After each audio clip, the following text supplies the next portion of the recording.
¿cómo es posible que en 20 años de oposición al fujimorismo no se haya constituido verdaderamente un movimiento antifujimorista, pero que tenga proposiciones solventes, que tenga unas ideas que francamente movilicen a la ciudadanía?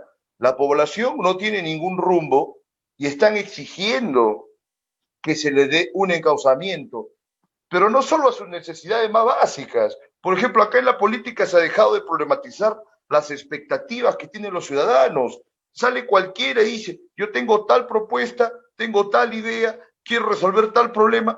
Muchas veces no tienen ninguna noción acerca de cuáles son los fundamentos de todos estos problemas, respecto de los cuales ofrecen cualquier tipo de alternativa que probablemente solamente ha tenido lugar en sus cabezas, pero que no tienen un correlato fáctico. Y no se preocupan que un pueblo y un país como el Perú tiene también un depósito inmenso de esperanzas y sueños y de expectativas que no solamente son del orden fisiológico. Nadie se preocupa de ir a tratar de satisfacer todos estos vacíos que padecemos toda la temporada que estamos existiendo como país, desde que se una república. Entonces decía, esto es lo de Keiko Fujimori, el indulto, independientemente de que sea un mero cálculo político, que indudablemente lo es según mi parecer, le va a redituar algún porcentaje mayor y eso va a ser un verdadero embrollo de aquí en adelante, ¿no? Sobre todo para los antifujimoristas. Ahora me sorprende, la candidatura de Forsyth pues es una de las más huecas que se dan en este proceso, pero a Forsyth se le ha venido apoyando, digamos, por los medios tradicionales como el comercio y todos los otros medios a disposición de este grupo empresarial, periodístico, pero esta semana se ha criticado a Forsyth, creo que por primera vez, e inclusive hubo un artículo de Jaime Daltaus, que usualmente también es bastante endeble y solícito, y ha sido pues un golpe contundente a la precariedad de los postulados del plan de gobierno de Forsyth. Entonces, ¿esto hacia dónde llama la atención? Que, como se previó en un primer momento, a Forsyth se le estaba utilizando, como se utilizó a Reyardo en su momento, para impulsar la candidatura de otro personaje, ¿no? Que en este caso sería eh, el representante del Partido Morado y que es la continuidad del gobierno de Sagasti. Entonces han hecho una componente ahí que es francamente repugnante y no porque Forsyth pues me vaya a darnos lástima que demuestre pues que es un individuo que no tiene ninguna preparación ni competencia, ¿no? Sino por el hecho de que están apoyando, como siempre, a una candidatura que representa una serie de perjuicios tremendos para el país, ¿no? Que inclusive yo podría denominarlo prácticamente como que son enemigos del país. Y no solo por sus intenciones, que pueden ser las de todos los otros grupos políticos, de hacer sus lobbies y todo lo demás, sino sobre todo porque cogen a la población y le otorgan la figura de ser estúpidos, los ponen en el papel de idiotas, con el tipo de mensaje que da Julio Guzmán, con el tipo de representaciones que hicieron hace poco con ese bus, que cuántos memes ha generado, yo creo que no se puede dar ningún tipo de progreso. Por otro lado, dentro del ámbito de la derecha, López Aliaga es un personaje en el que mucha gente, digamos, de derecha, de extrema derecha, gente que están con los militares y con ciertos sectores del empresariado, exaltan, ¿no? Y ensalzan porque es millonario hace mucho tiempo, pero la verdad que el personaje deja bastante que desear, ¿no? Sobre todo en el ámbito comunicacional, porque cuando le preguntan, y está muy bien que su postura sea pro vida, pero ha constituido pues uno de los elementos más llamativos por lo nefastos de su pronunciamiento, pues le preguntan el tema de qué hacer con una menor de edad que sufrió una violación y que está embarazada. Y el hombre dice, le vamos a poner en un hotel de 5 estrellas para que pueda parir y luego para ver qué cosa se hace con el bebé. O sea, hasta ahí dicen, ah, bueno, es coherente con su postura pro vida. Pero hay una gran simplonada en ese acto y hay un gesto que en personajes como López Aliaga, que él quisiera ser una especie de Bolsonaro peruano, una especie de Trump en chiquito, es que todo lo dejan al alcance de su voluntad. Y, o sea, y las cosas, y sobre todo en el ámbito de gobierno, no se pueden dejar librar solo al ámbito de la voluntad, de decir, yo quiero hacer esto, yo deseo tal cosa, y no por eso se va a efectuar una materialización de lo que uno está representando. Inclusive habría podido teorizar cualquier cosa acerca hasta de algún programa social que dé asistencia a este tipo de víctimas, tratando de darle algún cauce más racional a su postura pro vida, pero verdaderamente no lo ha logrado y sus asesores comunicacionales en ese sentido pues están exhibiendo unas falencias muy grandes, ¿no? Ahora, Verónica Mendoza, porque, bueno, la derecha, por supuesto, es un desastre, pero ¿qué nos propone la izquierda? ¿No? No hablaría de Castillo, que tiene un índice muy bajo en este momento, pero hay muchas personas que dicen Verónica es la gran alternativa y la verdad que Verónica tampoco no representa ninguna alternativa. Ahora, yo no lo quisiera poner en términos tan fáciles como que ninguno de los candidatos para que van a este proceso electoral de abril representan alternativas serias y genuinas que puedan dar verdaderamente un cambio a lo que está pasando en el Perú actual. Pero lo de Verónica también me deja mucho que desear con el tema ese de la expedición de dinero así nomás, ha traído las remembranzas, ¿no?, nefastas del tiempo de García, la maquinita, y no solo eso, sino que como se la dan de muy creativos en la izquierda, salen a hablar de que van a luchar por una segunda independencia. Eso, por supuesto, es un eslogan. Para eso son muy simpáticos, tratan de buscar frases ingeniosas, pero ese tema de la segunda independencia debería ser objetado y evaluado con mucho más tino, ¿no? Porque sin necesidad de ser un radical y sin necesidad de estar en la izquierda o en la derecha, acá no nos hemos visto independientes de nada hasta el momento. En todo caso, podríamos luchar por una segunda república, por fundar genuinamente una república y por último, siendo más honestos, por instaurar una democracia plena en nuestro país, que no tenemos hasta el momento este tipo de forma de gobierno instituido, que vemos la serie de atropellos que se dan todos los días y sobre todo la falta de un entendimiento por parte de la población de esta forma de gobierno, porque retrayéndonos al tema que comentaba en un inicio, esta segunda ola del COVID, mucha de la responsabilidad que se ha dado eh, en este periodo también se da por la gran falta de cumplimiento de todas las prerrogativas por parte de la población, que incumplen absolutamente todos los órdenes de cuidado. Vamos a pasar al segundo bloque ahora del programa. Vamos a conversar con Ángel Delgado, que es un analista político muy conocido, también controvertido. En el tercer bloque vamos a conversar con Francisco Viche, que es un pintor muy interesante, consolidado y conocido en nuestro país y que ahora vive en Puerto Rico. Entonces, adelante Radio Miraflores Televisión.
Bien, retomamos la transmisión de Libertad Bajo Palabra. En este bloque vamos a conversar con Ángel Delgado, un conocido abogado y analista político. Bienvenido, Ángel. Muy buenas noches y muchas gracias por esta invitación. Ángel, bueno, en este país la coyuntura política se ha vuelto una continua crisis. Ya son varios años de crisis y la verdad que podemos considerar que uno de los agentes principales de todo este desorden es el presidente Vizcarra, que ahora mismo es candidato al Congreso, ¿no? Por Somos Perú, y ha tenido unas declaraciones bien graves esta semana acerca de una intención de posponer las elecciones para el 23 de mayo. ¿Cuál es tu percepción de esta problemática, Ángel? Sí, en primer lugar decir que efectivamente Vizcarra inaugura un proceso político caracterizado por las tensiones, el agudizar deliberadamente las contradicciones y provocar una crisis en las alturas de carácter permanente con el objeto, sin duda, de arrinconar a los rivales y en ese proceso afirmar su hegemonía.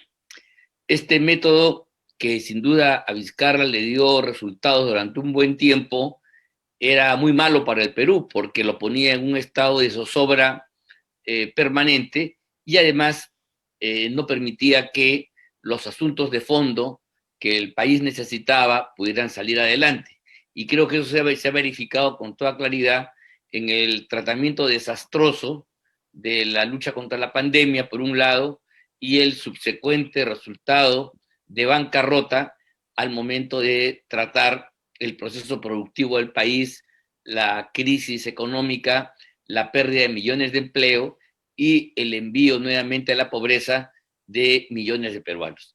En fin, ese ha sido el estilo confrontacional, ese ha sido el estilo fundamentado en la acrimonia, en la tensión permanente que el señor Vizcarra inaugura, y repito, con éxitos relativos para él, pero siendo una noticia pésima por los resultados para el conjunto del país. Ahora el señor Vizcarra, luego de haber sido vacado en el mes de noviembre, pretende recuperar la iniciativa política presentándose al Congreso de la República en una acción que, como conocen perfectamente los expertos en materia constitucional, no lo puede hacer, porque todos los funcionarios, incluso aquellos que tienen menos poder que el señor Vizcarra, requieren, por mandato expreso de la Carta Magna, de un periodo de 6 meses antes de antes del proceso electoral como condición sine qua non para poder presentar su candidatura al Congreso. El hecho que esta norma no lo diga de modo explícito para el presidente de la República, porque a ningún presidente se le ocurre pues renunciar al cargo para poder ir al Congreso, eso no es una tradición verificable en el Perú, hace que quienes quieren favorecerlo dentro del Jurado Nacional de Elecciones y dentro del sistema electoral peruano tengan ahí el argumento poderoso para hacer que su presidencia, que su intención de candidatura al Congreso siga adelante, a pesar que, desde el punto de vista de una interpretación jurídica genuina, resulta contradictorio, porque ahí donde hay igual razón, tiene que haber igual derecho. Y por lo tanto, si los ministros de Estado que quieran postular al Parlamento tienen que renunciar con 6 meses de anticipación, no cabe duda que esa misma regla es la que tiene que aplicarse al primer mandatario, al jefe del Estado, al presidente de la República, si pretendiera ir al Congreso, porque el presidente tiene más poder que todos los ministros juntos. Con Y mayor razón finalmente, debería salir él, claro. por supuesto, no tengo ninguna duda que ese es un fundamento incontrastable, pero aquí en el Perú, pues, donde la ley hace tiempo ha sido violentada, vulnerada, desconocida y desnaturalizada, los resultados pueden ser distintos, pero repito, en una interpretación conforme a derecho, el señor Vizcarra no tendría cómo poder presentarse al Congreso porque él es un funcionario del máximo nivel, ha tenido todos los poderes y por lo tanto está inscrito dentro de un límite en el tiempo para poder presentarlo, cosa que no se ha verificado y es una norma que sí le alcanza a todos los demás funcionarios. Pero quiero abordar la pregunta que me hiciste, diciendo que ahora el señor Vizcarra nos trae la sorpresa de pedirle al gobierno la suspensión del proceso electoral que debe realizarse este 11 de abril del año en curso. Sorprende esto porque el señor Vizcarra enfrentó furibundamente a quienes se oponían a él, diciendo que lo que querían era asumir el gobierno para alterar el cronograma electoral y permanecer en el poder. ¿Ves? En pocos meses, ahí el señor Vizcarra ha cambiado radicalmente posición. Pero lo que sí es importante de esta afirmación que le conocemos a Vizcarra es que ayuda a comprender este debate, este interrogante que tiene que ver con el pésimo tratamiento a la pandemia, al COVID-19.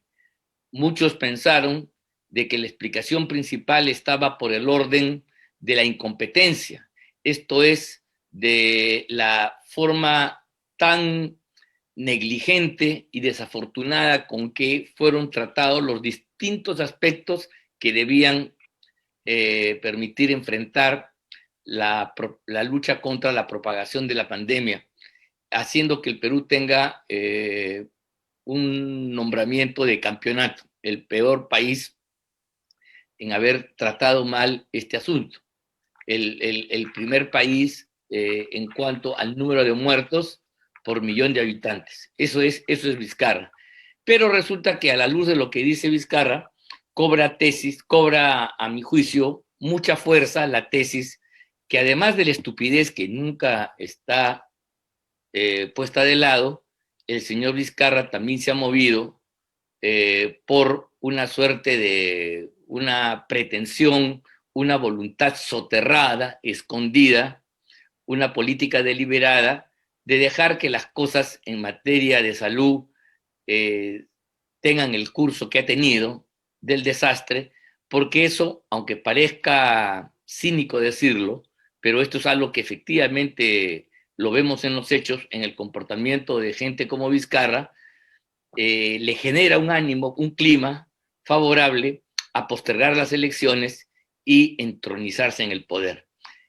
Creo yo que hay un sector en el lado gubernamental que ha tenido esta política donde conscientemente se ha buscado que las elecciones sean confrontadas con una realidad donde el incremento desmedido, desbocado de la pandemia, como por ejemplo ahora en esta segunda ola, amenace la realización de las elecciones. Y entonces vemos ahí que el pésimo trato a esta enfermedad, al COVID-19, no solamente es un asunto de incompetencia y estupidez, sino también de una visión proterva, absolutamente negativa, que no tiene ningún empacho, ni vergüenza, ni escrúpulo de sacrificar los intereses y la vida de los peruanos si es que se trata de tener algún tipo de rédito político, aunque este sea uno absolutamente subalterno. A ver, lo de Vizcarra está claro que es un desastre, pero ¿cuánto de la actual crisis en esta fecha del 24 de enero se puede atribuir también a la gestión de Sagasti? Porque claro que encontró todo hecho un embrollo, pero no ha dado pruebas ni muestras de querer resolverlo. ¿Cuál es tu apreciación? Claro. Sí, sí, en absoluto, porque vea, en primer lugar hay que decir que el Sagasti inaugura un régimen que es una suerte de vizcarrismo sin Vizcarra, ¿no? Vizcarra no está presente, o para algunos está en la sombra, está en la trastienda, no aparece en la primera línea en la foto gubernamental, pero sus políticas, sus acciones siguen en marcha. Por eso decimos que, refiriéndonos a Sagasti, no creo que estemos muy desencaminados si señalamos que estamos ante un vizcarrismo sin Vizcarra. Por O otro al lado, revés, porque es el Partido Morado que fue también el partido alfil o peón del régimen de Vizcarra y están jugando ahí en pared. es el partido que en todo momento fue soporte y es el partido que ha sido aliado en todos los instantes y en todos los momentos de la práctica gubernamental de Vizcarra. Por eso es que ahí hay una íntima continuidad que creo yo que está plasmada, graficada en lo personal con la presencia de la ministra Pilar Macetti, persona que tuvo una enorme gravitación desde el comienzo, en los inicios de la pandemia, puesto que siempre estuvo en la cúpula gubernamental, estuvo al mando de un comando COVID especialmente diseñado para ello, y después asumió el Ministerio de Salud ante la defección del ministro Zamora. En consecuencia, hay una relación de continuidad, hay una prolongación entre lo que hizo o deshizo o no hizo el señor Vizcarra y lo que pretende hacer hoy día el señor Sagasti, a pesar del poco tiempo que enfrenta las tareas de gobierno. Y por otro lado, nosotros hemos observado que en ningún momento el señor Sagasti hace un deslinde correspondiente con Vizcarra, que sería, digamos, la fórmula natural como cualquier régimen que llega y se encuentra con que su antecesor no ha hecho nada, ya ha dejado todo pendiente, no establece una línea de separación radical, un cortaaguas que establezca lo que se hizo de lo que se va a hacer. Eso no lo hemos advertido, sobre texto de la elegancia política.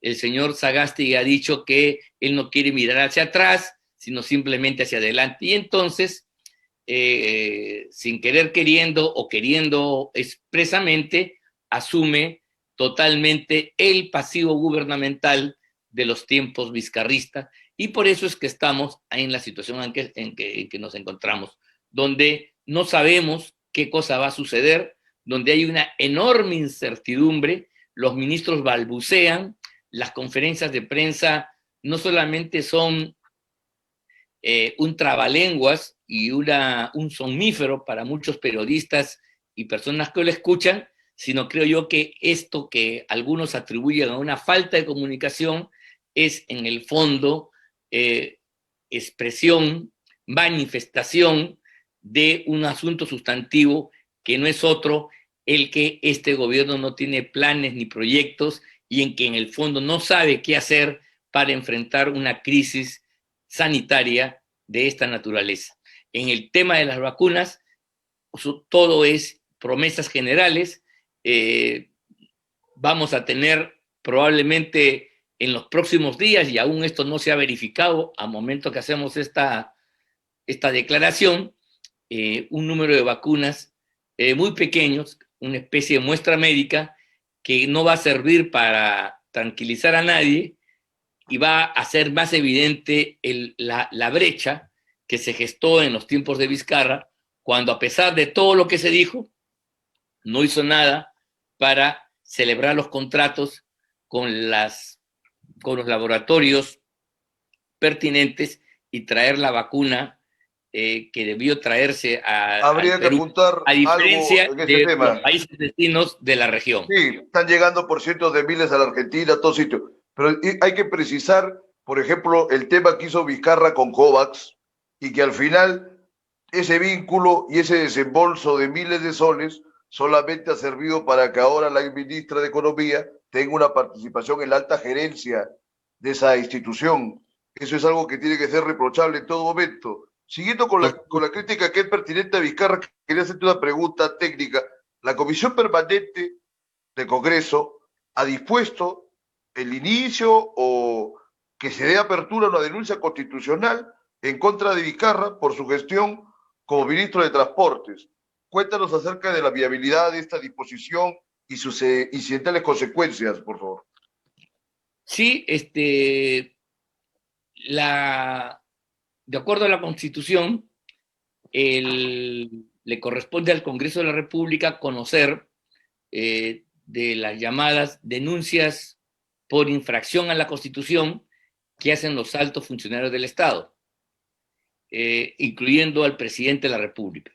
Aquí no estamos ante un tema de vacancia en sentido estricto que se rige por los artículos 115, 117 de la Carta Magna, sino estamos ante un procedimiento de infracción constitucional que es un trámite que se ventila exclusivamente en sede congresal y que tiene como primera parte un análisis y una exploración que se lleva a cabo en la llamada Subcomisión de Acusaciones Constitucionales, que es una ente de la Comisión Permanente.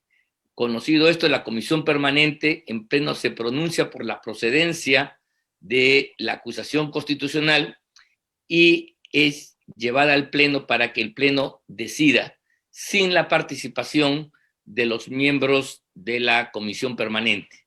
Estaríamos, hasta donde yo tengo conocimiento, la Comisión Permanente parece ser que ha dado luz verde a la solicitud que se declare la procedencia de la acusación constitucional y en consecuencia el señor Vizcarra tendría que enfrentar a un proceso de juzgamiento, pero en sede parlamentaria, no en el Poder Judicial, sino en sede parlamentaria por una infracción política que tiene como consecuencias o la llamada destitución, que ya no podría darse el caso toda vez que a estas alturas el señor Vizcarra no es presidente de la República, pero sí podría ser habilitado. Este es un procedimiento muy similar al que viene sufriendo el expresidente Donald Trump en Estados Unidos, a propósito de que la Cámara de Representantes, o sea, la Cámara Baja, la Cámara de Diputados de los Estados Unidos, lo ha acusado formalmente de delitos como de sedición por haber alentado a las turbas que tomaron por algunos minutos el local del Congreso de la República, que allá se llama el Capitolio. Correcto. Entonces, la Cámara Baja, con voto de algunos miembros del Partido Republicano, ha declarado procedente la acusación. Allá en Estados Unidos recibe el nombre de impeachment, pero es una acusación por una infracción a la Constitución y esto también se ve en sede parlamentaria. Le corresponde, de conformidad a la Constitución norteamericana, al ser el Senado la instancia que decide sobre la acusación que lleva adelante la Cámara Baja, la Cámara de Representantes.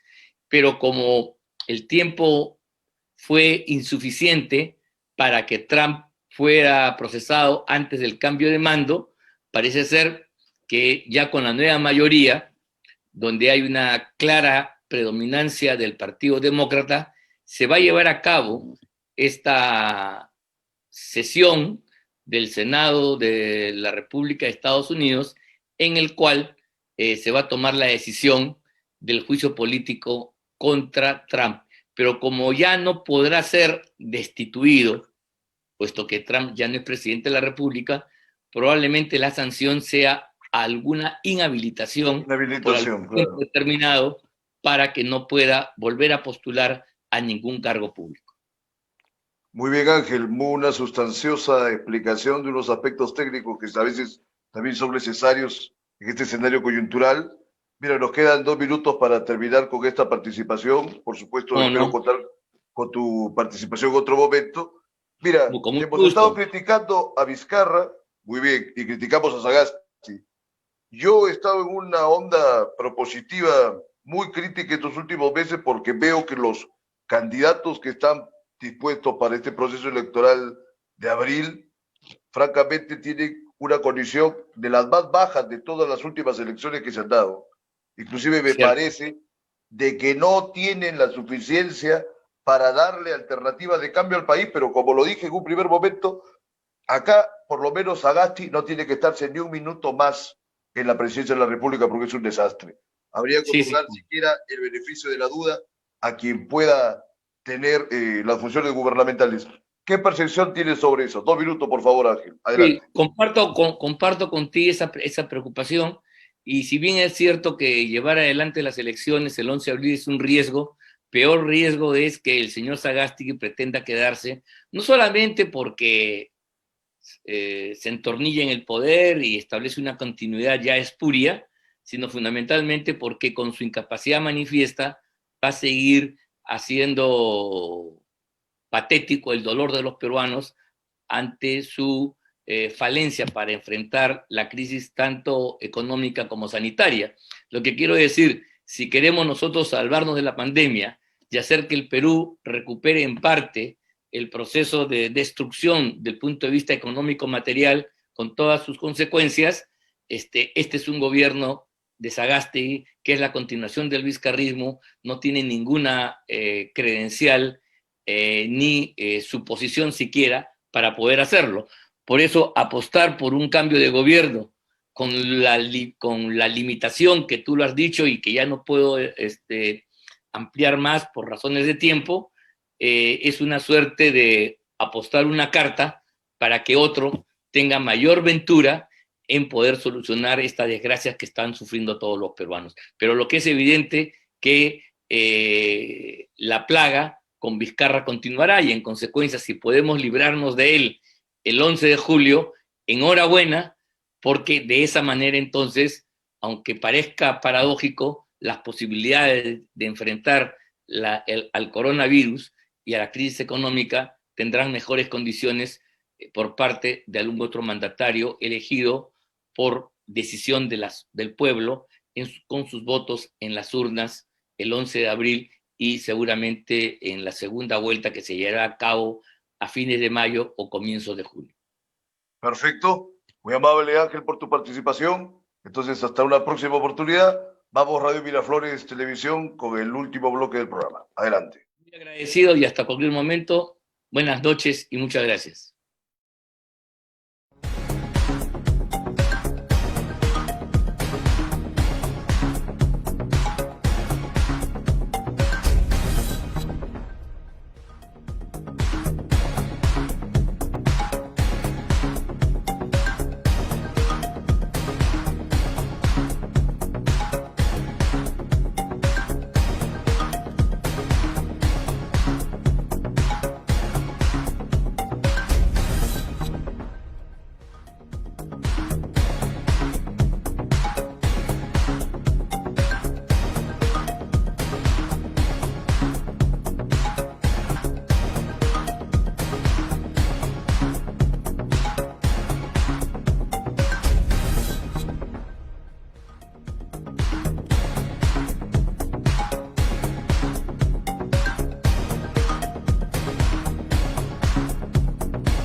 Vamos, unos 15, ¿eh? A ver, dale.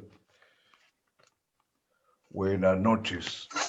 Retomamos Libertad Bajo Palabra Buenas noches. y vamos a conversar con Francisco Vilches, que es uno de los pintores más reconocidos y reputados del medio pictórico nacional de los últimos 30 años. Bienvenido, Francisco. Buenas noches. Gracias por tu invitación. Bueno, gracias también por tu participación. Sé que tienes una exposición Profundo Carmesí que vas a inaugurar en un par de días. Vi ese anuncio en las redes y dije, bueno, es una ocasión propicia para conversar con Francisco, ¿no? Coméntanos. Sí, nada, bueno, tengo una exposición que se inaugura el martes 26, ¿no? En el himno de San Miguel.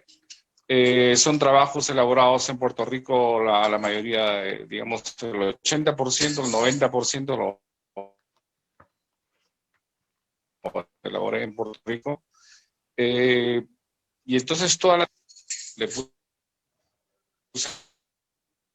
el nombre de Profundo Carmesí, ¿no? Porque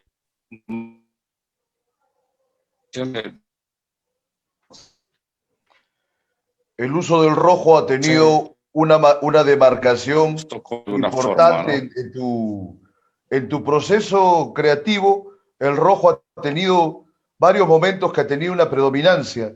Ahora veo como que se anuncia que estás retornando hacia este uso preeminente del rojo, ¿no? Profundo carmesí, que es una tonalidad profunda del rojo. Cuéntanos acerca de ello, Francisco. Nada, lo que pasa es que el rojo siempre ha sido, digamos, es como mi identidad, ¿no? Digamos, yo empecé con los rojos pues en los 90, más o menos, después que egresé en la universidad, ¿no? Entonces, tengo 2 exposiciones rojos, o sea, prácticamente la mitad de mi carrera lo pinté en rojos. Después, cuando fui a Puerto Rico, prácticamente abandoné todo en la isla te impacta más el verde, pues el color del mar, y entonces como que el rojo se perdió un poco, ¿no? Y después de 14 años prácticamente he vuelto a retomar a los orígenes, ¿no? Bien, habría que señalar que tú estudiaste en la Bueno, Escuela Nacional de Bellas Artes y después en la Escuela de Arte de la Católica, en una temporada que va más o menos de los años 80 a los años 90, que fue pues ese periodo convulso de tanta violencia política, ¿no? La lucha contra el terrorismo, etcétera. Quizás una primera aproximación a esa disposición tuya hacia el rojo tenga que ver con esos episodios convulsos de nuestra historia o tiene alguna cuestión más privada, yo más creo que, interna. bueno, tiene 2 partes, ¿no? Uno por la violencia política que en esa época se vivía pues con el gobierno de Fujimori, pues y el gobierno de Alan García, los finales del gobierno de Alan García también. Y también pues por las cuestiones existenciales, pues de los artistas, pues, de la bohemia, la vida, digamos, dispar, ¿no? Digamos, cuando uno es joven, pues y experimenta muchas cosas, tiene relaciones, experiencias. Entonces, hay una fusión de las 2 cosas, ¿no? Tanto de la cuestión política como de la cuestión afectiva y personal de uno, ¿no? El Es rojo, una simbiosis, sí. convulsión y pasión.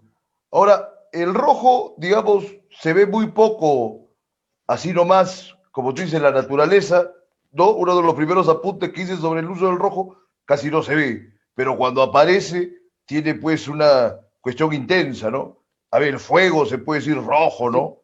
La sangre es roja, cosas así que tienen que ver con la pasión, con unas cuestiones de una voluntad bien profunda, intensa. He leído que Matisse es uno Sí, de tiene los una forma. autores que le ha dado una preeminencia al uso del rojo. Cuéntanos algo más acerca de esto, Francisco, que tiene que ver con tu exposición, El ¿no? rojo, Profundo Carmesí. bueno, el rojo yo lo tomé como una forma, digamos, como una idea, digamos, en principio es por violencia, ¿no? Porque el rojo tiene una fuerza de connotación muy fuerte, ¿no? Es igual que el negro, ¿no? Más o menos tiene una fuerza tanto como el negro, ¿no? Entonces, por ejemplo, para los impresionistas, digamos, el rojo era importantísimo, ¿no? O para los expresionistas también, ¿no? Porque no se usaba el negro en sí, sino era la suma de todos los colores, ¿no? Y el rojo eran los puntos claves que daban, digamos, el equilibrio a los cuadros, ¿no? Sobre todo los cálidos, ¿no? Los amarillos, los rojos, los naranjas, ¿no? Las marinas. Entonces, yo en la universidad tuve mucha experiencia en esa forma, en mi formación académica. Como que Claro, se perdió. tu formación ¿Se académica perdió? que ha ¿Estás sido, ahí? por ratos hay algunas deficiencias que vamos a ponerle buena onda para que no nos altere nuestra comunicación, pero te estaba comentando y te escuché hasta la última parte de tu formación académica, que yo también le he señalado que estuviste en las dos escuelas más importantes de arte que hay en el país, ¿no? Y que en esas épocas creo que eran las únicas que había. Tú llegaste a ser profesor también de Bellas Artes un tiempo, el Sí, periodo estuve final de los años enseñando como 90, 3 creo, ¿no? años. Sí, sí, los 90, del 98 hasta el 2000 prácticamente. Son 3 años que enseñé en la escuela, ¿no? De la especialidad de pintura. Bueno, he pasado por todas las etapas, ¿no? De fundamentos visuales del primer año hasta sexto año como asesoría de tesis, ¿no? Y bueno, una época muy fructífera porque no solamente enseñé, sino que también aprendí mucho, digamos, de la relación con los alumnos, ¿no? Porque anteriormente había tenido una experiencia muy mala con la escuela, ¿no? Digamos, en mis primeras épocas de aprendizaje, ¿no?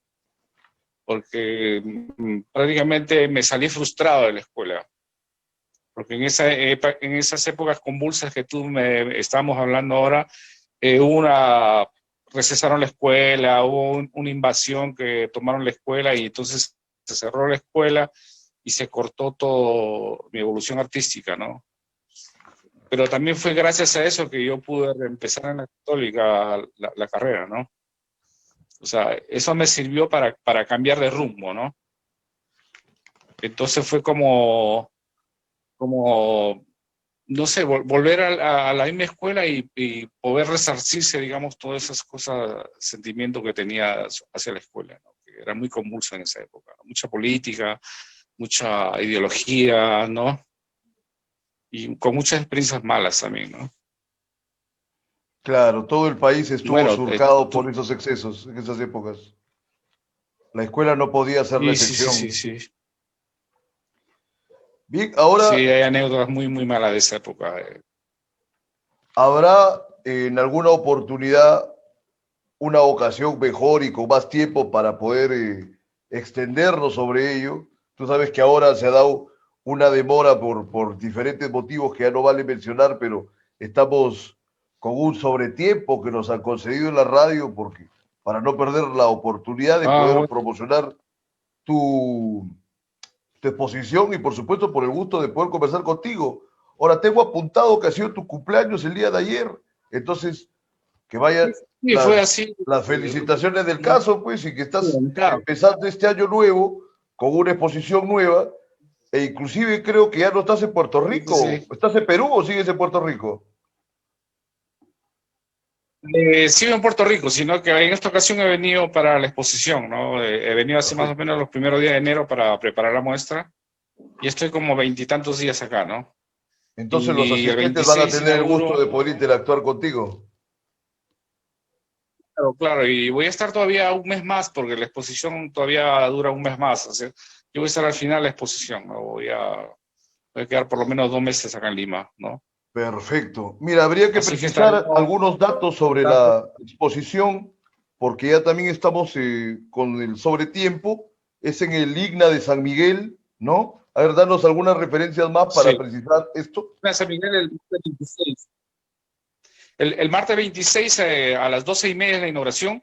Las personas que quieren asistir tienen que apuntarse en la página web del IPNA y decir, pues ya quiero ir a la exposición Profundo Carmesí de Francisco Vilches. Se inscribe, dice qué día va a ir y digamos, ya puedes ir con la hora que tú elijas, ¿no? Puede ser lunes, martes, porque el horario de atención es de 10 de la mañana a 6 de la tarde, de lunes a sábado. O sea, cualquier día afuera de la inauguración uno puede ir a visitar la muestra.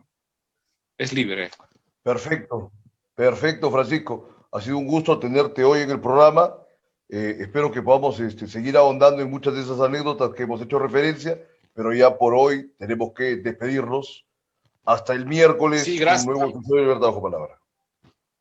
Oye, muchísimas gracias. Un abrazo a todos. Y le agradezco de verdad que fue así un poco accidentado, pero bueno, ya se hizo. Así que te agradezco. Eso, buena onda, correcto.